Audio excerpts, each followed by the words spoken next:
सभी को जय सिया राम। हम लोग रामचरितमानस के उत्तरकांड को पूरा कर चुके हैं। आज हम लोग अंतिम दोहा 130 का और खा पर थोड़ी सी बातचीत करेंगे और उसके पश्चात श्लोक को पढ़ेंगे। उसके बाद जैसी भी भगवान की इच्छा, जो आप लोग की इच्छा, जो कहना चाहें बोलना चाहें, हम लोग सब लोग सुनने को उत्सुक हैं। तो दोहा है, मोह सम दीन न दीन हित, तुम समान रघुबीर, अस विचारि रघुबंश मणि, हरहु विषम भव भीर। कहते हैं गोस्वामी जी कि मेरे समान इस संसार में कोई दीन नहीं है और आपके समान दीनों का हित करने वाला कोई नहीं है। तो भगवान से विचार करने को कह रहे हैं कि अस विचारी रघुवंश मणि, हरहु विसंभव भी। हमने तो खूब आपको विचार किया, आपके बारे में गुणगान किया, लेकिन अब आप विचार करिए कि जो हम कह रहे हैं, मौसम दीन न दीन हित, कि मेरे समान कोई दीन नहीं है। तो पूरे मानस के पाठ में, अध्ययन में आप लोगों ने पाया होगा कि गोस्वामी जी में कहीं भी दीनता के भाव का लोप नहीं हुआ है। केवल धन न होना ही दीनता नहीं है। वो जो गुण, वो जो वस्तु जो आपको अहम भाव से भरे, वो सब दीनता को हर लेती है। तो दीनहीन एक भाव है, अवस्था नहीं है कि हमारे व्यवस्था क्या है। व्यवस्था दीनहीन होके भी हम दीनहीन नहीं हो सकते हैं, या हम बनना चाहते हैं, स्वांग करना चाहते हैं दीनहीन होने का। ये भी बहुत बार होता है कि हम दिखाते हैं संसार को कि हमारे अंदर कोई अहम भाव नहीं है। तो हम संसार को तो दिखा सकते हैं, संसार को तो बरगला सकते हैं, उसको भ्रम में डाल सकते हैं, लेकिन हे प्रभु, आप विचार कीजिए, आपसे कुछ नहीं छुपा पाएंगे। तो आप विचार करिए कि आप क्या मुझे ऐसा दीन पाते हैं कि मुझसे ज्यादा दीन कोई संसार में आपको दिखता नहीं है। और वैसा पाते हैं तो ऊपर कह ही चुके हैं, आपके तो प्रसिद्धि, यश, विरध, वाना सब कुछ यही है कि आप दीनों का कल्याण करते हैं बिना किसी हेतु के। तो ऐसा विचार करके हे रघुवंश मणि, आप इस संसार के जितने भी कष्ट हैं वो सब हर लीजिए। तो अब यहां पर आकर के जब गोस्वामी जी ये लिख रहे हैं, तो इससे ऐसा नहीं लगता कि यहां तक आते आते भी गोस्वामी जी को कुछ भाव भीर तो हैं। सांसारिक पीड़ाएं, सांसारिक कष्ट तो उनको हैं, तभी तो वो ये लिख पा रहे हैं। और आगे कहते हैं कि आपका तो स्वभाव है, आप तो पालोगे हमको दीन, तो हमारा कल्याण कर दोगे। लेकिन मैं आपको किस तरह चाहूं? आपको तो अपने भक्तों को, अपने दीन जनों को चाहना आपकी तो प्रवृत्ति है, आपका स्वभाव है, आपका गुण है, आपका यश है। लेकिन मेरा अपना स्वभाव क्या हो कि मैं भी तो आपको उसी तरह चाहता रहूं। तो कहते हैं, कामी ही नारी प्यारी जिमि, लोभी है प्रिय जिमिदा। कामी पुरुष को जैसे स्त्री के प्रति आसक्ति होती है, आसक्ति मांग रहे हैं। क्योंकि गोस्वामी जी, ऐसा इस दोहे को पढ़ते हुए ऐसा लगता है कि गोस्वामी जी ये जानते हैं कि इस संसार में मनुष्य कामना विहीन और लोभ की इच्छा से विरक्त हो नहीं सकता। संभव ही नहीं है। तो कहते हैं कि उसी तरह का भाव आप अपने प्रति हमारे मन में कर दीजिए ना, क्योंकि हम देहधारी हैं। हमारे इस देह के अंदर 5 गुण हैं, उन 5 गुणों के स्वभाव हैं, फिर उसके साथ बहुत कुछ दोष विकार इस शरीर में है, जो हमारे स्थूल शरीर के हैं, हमारे सूक्ष्म शरीर के हैं, और हमारे चित्त जो दिखता नहीं है मैं दूसरे को, वहां पर भी बहुत सारे विकार हैं। चित्त कहाँ लगता है? कामी पुरुष का चित्त सदा स्त्री की ओर लगा रहता। भोग, इसका कामी नारी प्यारी जिम, भोग की वस्तुएं, और भोग के लिए दाम चाहिए। इस संसार में बिना दाम के यानी बिना धन के भोग उपलब्ध नहीं है। लोभी प्रिय जिम दाम। कल हम लोगों ने समझा था कि एक अवस्था शायद ऐसी आए कि काम थोड़ा बहुत शांत हो जाए, लेकिन लोभ तो नहीं छूटता है। अब लोभ किसका है, इसलिए दाम लिखते हैं और अर्थ नहीं लिखते हैं। अर्थ में और दाम में भेद है। 4 पुरुषार्थ जो लिखे गए हैं उसमें अर्थ एक पुरुषार्थ है। भरत जी के प्रसंग में अर्थ न धर्म न काम रुचि गति न चाहू निर्वाण। तो अर्थ तो पुरुषार्थ है, उसको त्यागने की बात नहीं करी गई है मानस में, क्योंकि अर्थ के बिना इस संसार में कुछ हो नहीं सकता। अर्थ की आवश्यकता है, पर अर्थ के साथ अगर लोभ जुड़ गया तो वो अर्थ अपने आप अनर्थ हो जाता है। और लोभ के साथ जो अर्थ आता है वो अर्थ नहीं रहता है, वो अनर्थ हो जाता है, दाम के रूप में हो जाता है। अब यहां पर कहते तिम रघुनाथ निरंतर। अब ये क्यों कह रहे हैं ऐसे निरंतर? तो सबसे सरल उदाहरण है यहाँ पर रावण को, रावण के द्वारा इस बात को समझने का। रावण की लंका सोने की थी, सुख समृद्धि, पुत्र नाती पोते, सेना योद्धा सेनापति, एक से एक अस्त्र शस्त्र, ये सब कैसे आता है? दाम से आता है, धन से आता है। तो इसकी तो बड़ी बढ़ोतरी है लंका में। तो क्या आजकल जो एक चल रहा है, भ्रम की स्थिति चल रही है, हम लोग भी कह देते हैं कि अरे क्या फायदा है, आज कलयुग है, कलयुग में तो पापी ही फलते फूलते हैं। नहीं भैया, पापी त्रेता में भी फल फूल रहे थे, कलयुग में ही पापी नहीं फल फूलते हैं, त्रेता में भी पापी फल फूल रहे थे।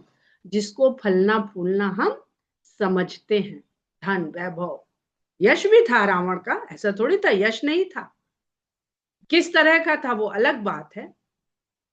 तो रावण के राज में धन था, संपत्ति थी, संपदा थी, स्त्रियां थी, जितनी भी भोग की वस्तुएं हैं स्त्रियां थी, सेना खत्म ही नहीं हो रही सेना, और वेल इक्विप्ड सेना थी। राम की सेना तो वानर सेना थी, जिनके पास शस्त्र भी नहीं थे, जो पाया पेड़ उखाड़ के लड़ लिए, पत्थर पाया शिला पाई उसको उसको उठा के लड़ लिए। तो इससे तो ये पता चलता है कि जो दाम था वो तो रावण की सेना उससे भरपूर थी। राम की सेना तो बल से जरूर थी, लेकिन धन से निरीह थी। वनवासी राम की सेना के पास क्या हो सकता है? तो इंद्र को देना पड़ा था ना, रथ तक नहीं था। तो पापी के पास भी खूब धन हो सकता है। तो दो यहां पर हम लोग देखते हैं कि लंका के बाद भगवान अयोध्या आते हैं। अब धन संपत्ति ज्यादा कहाँ है? कभी आपने सोचा कि धन संपत्ति ज्यादा कहाँ है? तो देखने में तो यही समझ में आता है कि अयोध्या नगरी के लिए धवल धाम लिखते हैं गोस्वामी जी, धवल धाम, और वो लंका है कि सोने की लंका है। तो सीधी सीधी बात है कि भाई लंका में धन संपत्ति ज्यादा है। वहां पे भी मणियां जड़वाई हुई हैं, जनक जी ने जड़वाई हैं अपने राज्य में। यहाँ भी कलश हैं और सब जो ऊपर बने हुए हैं, अटारियां हैं, उसमें मणियां जड़ी हुई हैं, लेकिन धवल धाम है, उज्ज्वल धाम है। और लंका में सोने के धाम है, सारे सारे भवन सोने के हैं। तो इससे ये ना समझिएगा कि पापी व्यक्ति के पास धन संपदा नहीं आती, पापी के पास शायद अधिक आती है, लेकिन उस धन संपत्ति के साथ साथ पापी के पास लोभ आता है। गोस्वामी जी लिखते हैं, जिम प्रति लाभ लोभ अधिकाई। जैसे जैसे लाभ बढ़ता है पापी का, वैसे वैसे लोभ बढ़ता है। इसीलिए भगवान राम नवधा भक्ति में शबरी से कहते हैं, जितना पाए उतने में संतोष करे। ये भक्ति है भगवान की।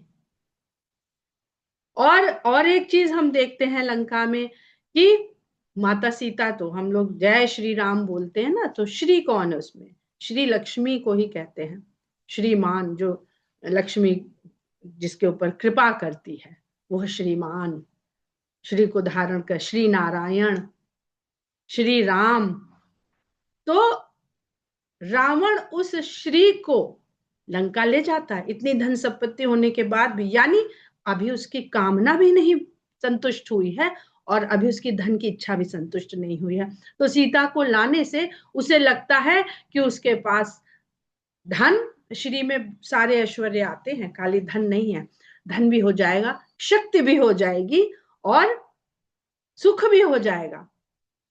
लेकिन वहां पर सीता लंका में हरण के द्वारा पहुंचती है, और अयोध्या में सीता कैसे पहुंचती है? वरण के द्वारा पहुंचती है। तो ये जो धन है, इसको बुरा नहीं मानना है, धन को त्याग नहीं देना है, धन के लिए प्रयास नहीं करें, ऐसा नहीं करना है। पुरुषार्थ है, धनार्जन पुरुषार्थ है। गृहस्थ के लिए तो परम पुरुषार्थ है। सन्यासी धन का त्याग करता है, गृहस्थ नहीं करता है। लेकिन वहां पर सीता वरण करती हैं, तब अयोध्या में आती हैं, तो अयोध्या के जो श्री है वो देखिए, और जो लंका में है वो श्री विहीन होती जा रही है। जो पहले से उसने अपने इकट्ठा करी थी, वो भी चली जाती है। जबकि सीता को वो ले आया है, तो सीता को लाने से समृद्धि नहीं बढ़ी, किस भाव से सीता को लाया, उससे समृद्धि नष्ट हो गई। तो ये जो दोहा है कि कामी नारी प्यार जिमि लोभे प्रिय जिमिदाम, तो रावण को जितनी प्रीति स्त्री से हो गई थी, अगर उतनी प्रीति राम से हो जाती और निरंतर बनी रहती, तो फिर क्या ही बात थी। और लोभ, दाम का जो लोभ है वो नहीं छूटता है मनुष्य से। वैसे ही जैसे जैसे आदमी अवस्था होती है, अवश्य होता है, वैसे वैसे धन को पकड़ता है और अधिक पकड़, विवेक जिसको रहता है वो छोड़ने लगता है। यहाँ सबको नहीं मानेगा। शुभ लाभ होता है ना, शुभ लाभ, तो लाभ लाभ को न पकड़े। खाली लाभ लाभ आएगा तो साथ में लोभ आएगा, शुभ लाभ आएगा तो साथ में विवेक आएगा। गणेश भगवान विवेक बुद्धि के स्वामी। हम लोग लाभ चाहते हैं, पूजा करते हैं, तो खाली लक्ष्मी की पूजा इसीलिए नहीं करते हैं।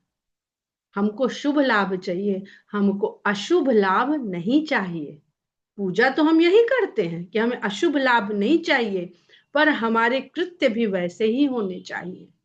पूजा का अर्थ ही यही है कि जो पूजा प्रतीक हम कर रहे हैं, जो आराधना कर रहे हैं, उसको अपने भीतर धारण भी करें, आत्मसात भी करें। तो तिमि रघुनाथ निरंतर, हे रघुनाथ उसी तरह निरंतर प्रिय लागहु मोहि राम, तुम मुझे प्यारे लगना। यत पूर्वम प्रभुना कृतम सुख विना श्री शंभुना दुर्गमम श्रीमद राम पदाब्ज भक्तिम निशम प्राप्ते तु रामायणम। गोस्वामी जी ने कहीं नहीं कहा कि ये कथा की रचना, ये मानस की रचना मैं कर रहा हूं। उन्होंने कहा, जैसा शंकर ने सुनाया, जैसा मैंने अपने गुरु से सूकर खेत में सुना, उसको ही मैंने लिखा। तो यहां पे भी वही कहते हैं कि जैसा पहले, यत पूर्वम, जैसा पहले श्री शंभु ने, श्री महादेव ने इस दुर्गम मानस की रचना सुकविना श्री शंभुना, सुकवि शंभु ने। अपने को तो कह देते हैं कि हमें तो कवियां ही नहीं, बालकांड में बहुत सारी ऐसी चौपाइयां गोस्वामी जी ने लिखी हैं। तो कवि कौन है इस मानस में? श्री शंभु। और केवल कवि नहीं है, सुकवि है। श्रीमद राम पदाब्ज भक्त निशम प्राप्ते तु रामायणम। उन्होंने किस लिए रचना करी श्री शंभु ने कवि के रूप में? ऐसा लगता है कि जब माता पार्वती को सुनाया है तो काव्य में ही सुनाया है, पद्य में ही सुनाया है, छंद में ही सुनाया है राम कथा को।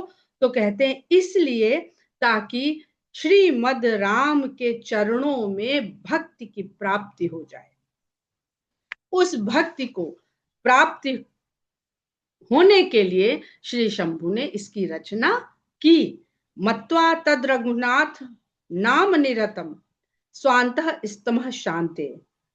उस मानस रामायण को जो भगवान शंकर के मानस में, मन में मानसिक रूप से बसी हुई थी और उन्होंने इसको रचा, उस मानस रामायण को श्री रघुनाथ नाम निरतम, श्री राम का नाम जिसमें निरत है,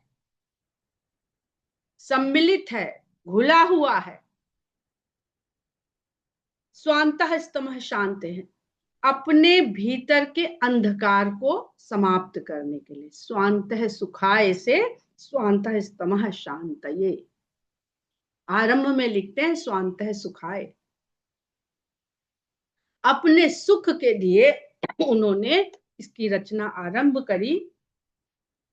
और जिस प्रकार माता पार्वती ने कहा पूरी रामायण सुनने के पश्चात कि अब मेरे सारे संदेह सब चले गए और मुझे बहुत सुख की अनुभूति हुई, तो वही अंधकार, जब अज्ञान का अंधकार इस कथा के में जो नाम मिला हुआ है उसके कारण मेरे भीतर का अंधकार को, मैं भी अपने अंधकार को समाप्त कर सकूं, मैंने इस मानस को भाषाबद्ध किया है। भाषाबद्धम इदम चकार तुलसीदास तथा मानसम।